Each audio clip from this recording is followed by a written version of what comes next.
Alright, this is a bit different for me. I don't usually speak to a camera like this, but I've bought this fancy little camera. This is weird, I feel like a little bit nervous. I gotta just relax a little bit. But for those who don't know me, I'm Ben. I'm from New Zealand, but I've been living here in Melbourne for the last 2 years. Essentially, I want to start documenting everything.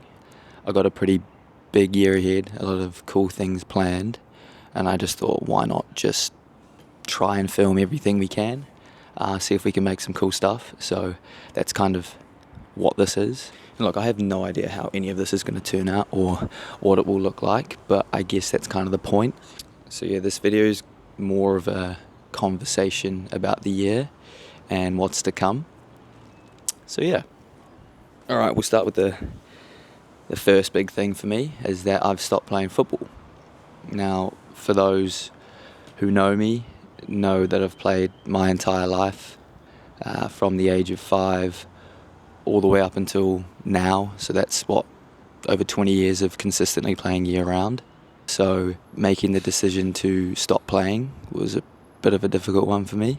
A big part of it, and not a lot of the boys would know, that the main reason why I stopped playing was purely because of the multiple concussions that I got. Yeah, obviously I wasn't enjoying it as much, and I would voice that to everyone, all the time. But I think the deep underlying thing was I was just so scared of getting another one. I might actually just put this is kind of annoying to hold. Look at that. Yeah, so the process of having to go through a concussion, the recovery, was probably one of the hardest things that I've ever done, both physically and mentally, but mainly the mental aspect of it. I don't know, just waking up with constant headaches, any sort of light movement would bring discomfort, and then having to force myself to work because I didn't have enough leave was just, that was hard.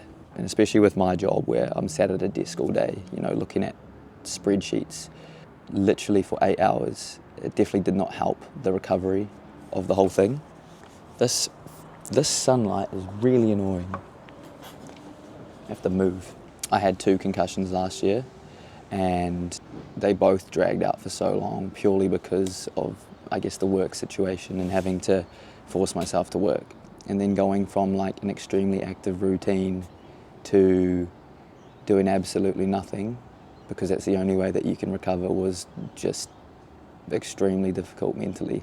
Going from, training, going to the gym, running, all of the above, to doing absolutely nothing, it just takes a toll on you. And I think anyone that's kind of experienced a concussion would be able to relate. And I guess when I came back, every single time that I would hit a ball, it was always in the back of my mind of, what if this causes another one? So yeah, I think it was probably easier just to put the boots up and call it a day. But with that, that leaves a lot of room to put energy into other things. And that's, I guess, what this year is kind of about. Now, the big one on the calendar for me this year is the Sydney Marathon. This will be my first ever marathon. It's one of the world majors now, so it makes it even cooler. I'm running the Sydney Marathon with Ella. Yeah, she's already done 2 marathons and she's proper good at it. I think last time out when she did the Melbourne Marathon, she did 3 hours and 3 minutes, which is, right on the brink of that sub 3. And I think a lot of runners chase that sub 3 as one of their goals, and she was right there. So obviously she wants to do it again. She did say that it was one of the hardest things that she's ever done, and immediately was just like, I'm never doing that again. I'm never putting my body through that much stress ever again. But then you fast forward a couple months and she entered the ballot and she got in. And the cool thing is I'll be attempting to run sub 3 alongside her. Ideally we cross the finish line at the same time. It's one of those goals that we set together.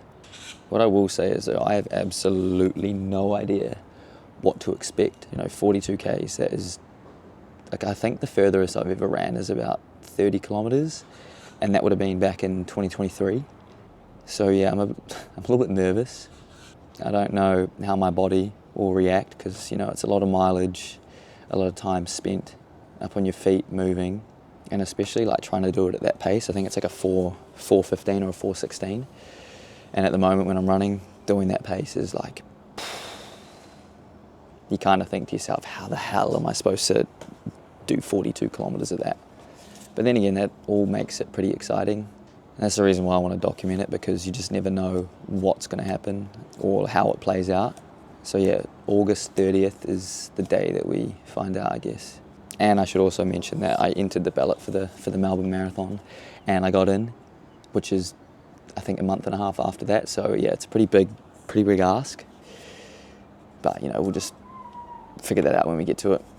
Yeah, another thing on the cards this year is Ella and I are going to Europe in June for a month, and I think this is probably what I'm most excited for out of the whole year. You know, neither of us have really done Europe before. I've been to England once, and that was for a football trip.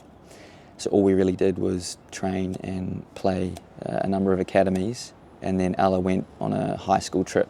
And so I guess we both weren't really the age where you can actually experience everything properly. So you could say that this is our first time going to Europe. Yeah, so we leave at the start of June. We fly to Barcelona. From Barcelona we go to Sardinia, and then we fly to Rome. From Rome we then go to Milos. From Milos back to Athens, Athens to Paris, Paris to London. And I mean, it sounds like a lot, but we're in each city for at least 5 nights, which I think is a good amount of time to spend to actually see most of it. Now, the thing that makes this Europe trip a little different is that we won't be taking any time off training as well for this marathon. We'll be properly running and getting the kilometres in while we're over there. And you're probably thinking, why on earth would you do that? Why would you go all the way over there and, you know, spend most of your time running? But I personally don't think it's that difficult. I mean, a run takes 1 to 2 hours max, depending on what you're doing. So it's literally a couple hours out of the day. So you've still got plenty of time to do the other things that you want to do. I also think it's just a really, really cool way to explore. And I guess the main thing is it kind of just means that we can eat whatever we want. And I think that's one of the most exciting parts about going over to Europe is just the food. So yeah, that's about it for Europe. At the end of the year, I'll be competing in the Melbourne Hyrox again with George. We did it last year and we kind of went into it without a huge amount of prep. It was probably a consistent maybe 4 weeks, if that, and then I got a bit of an injury. George was enjoying life a little bit, so the preparation wasn't great. And we went in with a goal of sub 60 in the pros division, which is a bit ambitious. And at the time, the day of the race, a lot of people were kind of being like, yo, that's pretty crazy. I don't know if you guys will be able to do that. But we got 59:22, I think. So got the goal. Yeah, this year we'll go back, beat that time. It's just as simple as that. I think I'm going to say it here, sub 57. 57, so that's over 2 minutes off our last time. And then the last thing, Chamberlain Sports Club is coming back.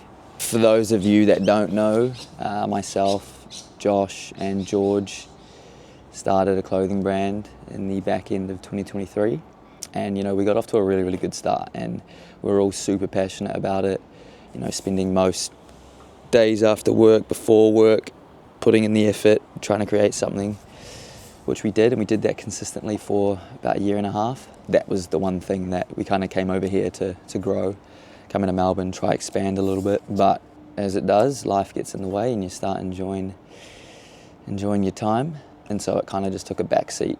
So it's been about, what is it now? April. Yeah, I don't even know how long it's been inactive for, but we're making a comeback.